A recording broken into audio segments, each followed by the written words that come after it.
এটাকে আমার অন্যায় হবে চাওয়া। এটা পঞ্চায়েতের ভোট নয়। পঞ্চায়েত কেন্দ্রিক কোন সমস্যা থাকলে 2.5 বছর পরে পঞ্চায়েত ভোট আছে। কেউ যদি পঞ্চায়েত কেন্দ্রিক আনপপুলার হয়ে যায়, চাটাই সভা করে আমরা পঞ্চায়েতে প্রার্থী করি, চাপিয়ে দিই না। আপনারা আবার গ্রামে চাটাই সভা করে বলবেন যে একে বিজেপি প্রার্থী করুন, একে বাদ দিয়ে দিন, এ আমাদের জন্য কাজ করেনি। সেটা 2.5 বছর পরে হবে। তো এই নির্বাচন রাজ্য বাঁচানোর নির্বাচন। এই নির্বাচন শুভেন্দু অধিকারীকে আশীর্বাদ দেওয়ার নির্বাচন। 2021 সালে আপনারা মুখ্যমন্ত্রীকে হারিয়ে আমাকে জিতিয়েছিলেন। এবারে বিজেপি সরকার আসছে, সবাই জেনে গেছে। কারণ ভোটার তালিকায় মৃত নাম নাই, মমতার ভোট নাই। ভোটার তালিকায় ভুয়াদের নাম নাই, মমতার ভোট নাই। ভোটার তালিকায় বাংলাদেশের মুসলমানদের নাম নাই, তৃণমূলের জেতার কোন সুযোগ নাই। 15 বছর চোরকে দিলেন, 34 বছর বাম, 5টা বছর রামকে দেওয়ার বিনম্র আবেদন জানালাম। দেখুন না রাম কেমন রাখে রাজ্যবাসীকে। ওকে বলেছি চাকরি দেব, পরিযায়ী শ্রমিকদের বাড়িতে ফেরাবো। আমার কথা না, মোদীজির কথা। 21টা রাজ্য তার কথাই চলে। আমি ভাইরাল ভিডিও দেখছিলাম, ছেলেরা বলছে যে গুজরাটে কাজ পাওয়া যায়, মহারাষ্ট্রে কাজ পাওয়া যায়। তা অত দূরে যাবো কেন? বিজেপিকে এখানে আনলে এখানেই তো কাজ পাবো। নন্দীগ্রামের রেলপথের কাজ সম্পূর্ণ করা, টেলিগ্রাম কারখানাতে 2200 কোটি টাকা মোদীজি দপ্তর বরাদ্দ করেছে, সেখানে স্থানীয়দের কাজের অগ্রাধিকার দেওয়া। এবং মমতা ব্যানার্জি যতগুলো মিথ্যা কথা গোকুলনগর অঞ্চলের জন্য বলে গেছেন, 1 থেকে 12 সরকারি রেসিডেন্সিয়াল স্কুল করার কথা বলেছিলেন। কবে? 2012 সালে 14 মার্চ নন্দীগ্রাম সীতানন্দ কলেজের মাঠে বর্ষতা বিরোধী সংগ্রামের বর্ষপূর্তিতে কৃষক দিবসে শহীদ স্মারক নির্মাণের কথা বলে গেছিলেন, পার্ক বানানোর কথা বলে গেছিলেন, যাতে দোফসলি চাষ হয় তার কথা বলে গেছিলেন। একটা কাজও করেনি। গত 5 বছর তার দেখা পাওয়া যায়নি। আমি যেটুকু সামান্য টাকা পেয়েছি এমএলএ ল্যাডে 17টা অঞ্চল উন্নয়নতে পান্তা ফরয়, আমি সে টাকাতে উন্নয়ন করার চেষ্টা করেছি, বই ছাপিয়ে বলে দিয়েছি। আমি বিপদে আপদে পাশে থাকার চেষ্টা করেছি। এবং 2021 সালের পরে হিন্দুদের উপর যে অত্যাচার হয়েছে, আমি পাশে দাঁড়া। দেবব্রত মাইতির খুন, রথিবালা আড়ির খুন, তাদের বাড়ির লোকেরা যাতে মোটা কাপড়, মোটা ডাল ভাত খেয়ে বেঁচে থাকতে পারে তার ব্যবস্থাও আমি করেছি। প্রত্যেকটা হিন্দু আক্রান্ত হিন্দু।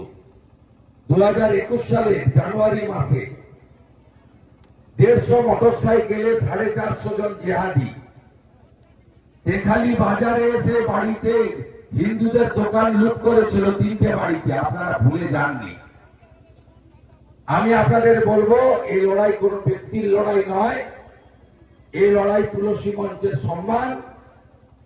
আমাদের হিন্দু বিবাহিত মহিলাদের শাখা পলা সিঁদুরের সম্মান, আমাদের তুলসী মালা, আচার মালা, আমাদের সংস্কৃতিকে রক্ষা করার লড়াই। 3000 টাকা মায়েদের অ্যাকাউন্টে ঢুকবে 1 জুন থেকে। বার্ধক্য ভাতা 2000 হবে। বেকাররা 3000 টাকা করে ভাতা পাবে যতক্ষণ না চাকরি পান। সরকারি স্কুলকে প্রাইভেট স্কুলের মতো তৈরি করবে ভারতীয় জনতা পার্টি। 3100 টাকা ধান কিনবে মাঠ থেকে। আর আমি চেষ্টা করে এশিয়ান ডেভেলপমেন্ট ব্যাংকের টাকাতে জল এনেছিলাম। পাইপগুলো পড়ে আছে, হরিপুর ফার্মে দেখবেন, খোলপুকুর বাজার পেরিয়ে গেলে বাম সাইডে দেখবেন এত পাইপ পড়ে আছে। এই হিংসুক মমতা ব্যানার্জি নন্দীগ্রামের লোককে জল খেতে দিতে চায় না, পাইপগুলো পাততে দেয়নি।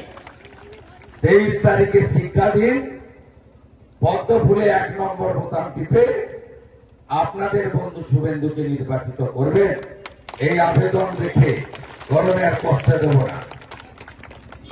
গোকুলনগরের নামের সঙ্গে ভগবানের নাম যুক্ত রয়েছে। গোকুলনগরের সর্বত্র গোবিন্দ জিউ এবং গৌরাঙ্গ ঘুরে বেড়াচ্ছে। কীর্তন হবে নাকি?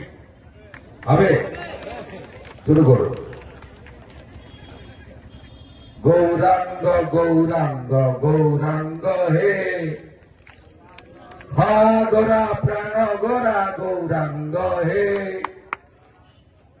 শচী মায়ের আদরের দুলাল গৌরাঙ্গ হে, জগন্নাথের নন্দন গৌরাঙ্গ হে,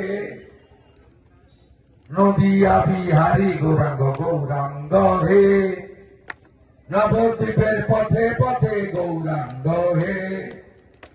সবাই ভালো থাকবেন। গৌরাঙ্গের আশীর্বাদ নিয়ে আমার কথা শেষ করলাম। গৌরনিতাই প্রেমানন্দে, গৌরনিতাই প্রেমানন্দে। সনাতনী সরকার করতে হবে, পরিষ্কার বলে গেলাম। আর এই বিধান আর অসম অভিজিৎ চলে গেছে না, কত তুমি কমপ্লেন করো, বাকিটা আমি দেখে নিচ্ছি। গুন্ডাদের কি করে সাইজ করতে আমি চাই, এখানকার বুথ সভাপতি করি দেখে নিয়েছে তো 1 নম্বর। বাইরে যারা আছে সব চলে এসেছেন, সবাই ভালো থাকবেন। জয় জয় শ্রীরাম, জয় জয় শ্রীরাম, জয় জয় শ্রীরাম।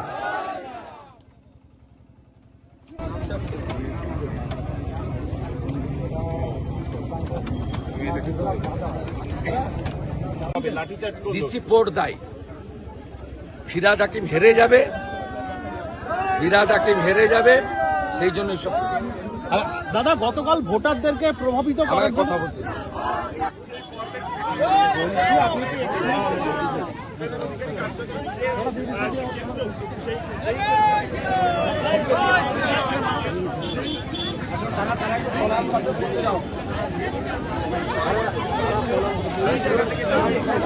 নন্দীগ্রামে ভূমিপুত্র স্বামী অধিকারী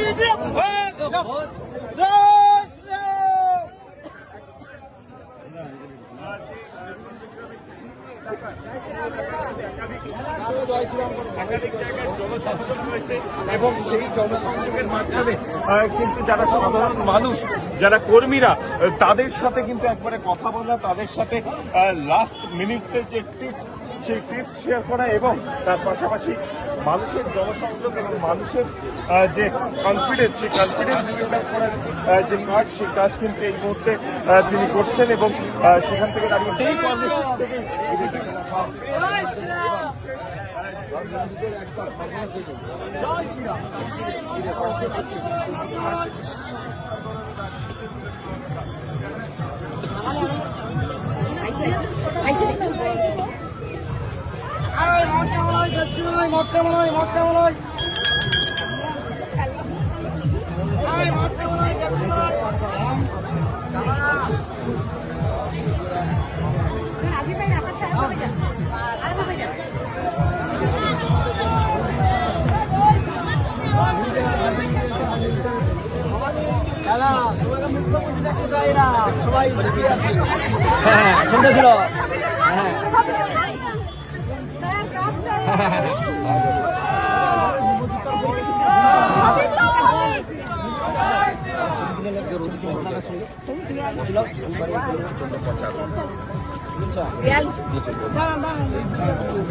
কেন ভিতরে কি শিবাজি মহারাজ কেমন লড়েছিল জানো না? হিন্দুরা তো দুর্বল।